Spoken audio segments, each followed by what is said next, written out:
Why are you arguing that Ireland should leave the single market and the customs union? Well, I'm arguing because circumstances has changed. Ireland, in general, wanted the United Kingdom to stay inside the EU, but now that it's changed and the EU and UK are certainly leaving the EU, and it looks like they're leaving the single market and the customs union, we have to take stock of our position and decide whether our best course is to stick with the remaining 26 or to look at the whole issue of maintaining our customs and free trade with the United Kingdom, and maybe seeking a new arrangement with the rest of the EU, maybe an EFTA type arrangement.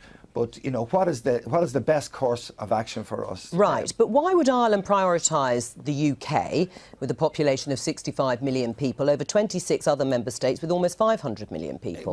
Because we have much greater connections with the UK. In a poll in Dublin, or one of the newspapers there, the Sunday Business Post, 56% of the people in Ireland polled said that they felt their relationship with the United Kingdom was more important than its relationship with the rest of Europe.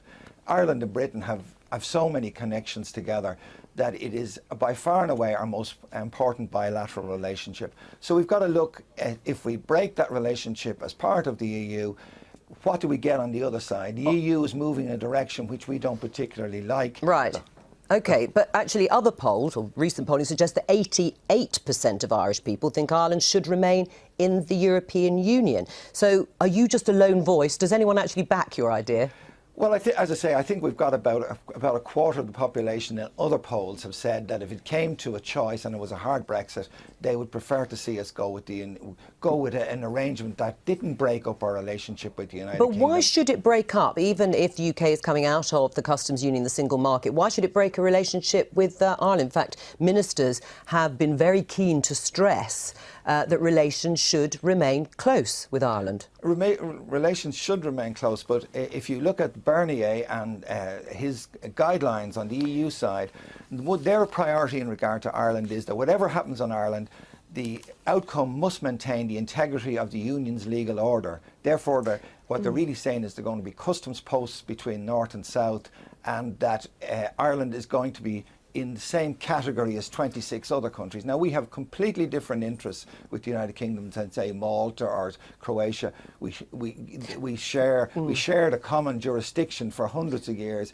Almost every organisation in Ireland is linked into a UK organisation, and we don't know what the final format of Brexit is. Well, no, but there's that's a danger that the EU will prioritise itself and the maintenance of its integrity over the unique and special relationship between Ireland and Britain. But let's look at it slightly differently. Couldn't Ireland benefit from Brexit?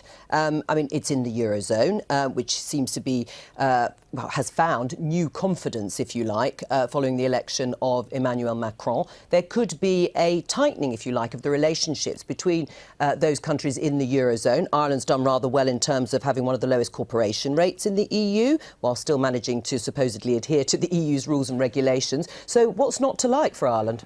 Well, you've just touched on it there. Emmanuel Macron has particularly picked out Ireland as his target in terms of trying to get a consolidated corporation tax rate, a common consolidated tax rate across Europe.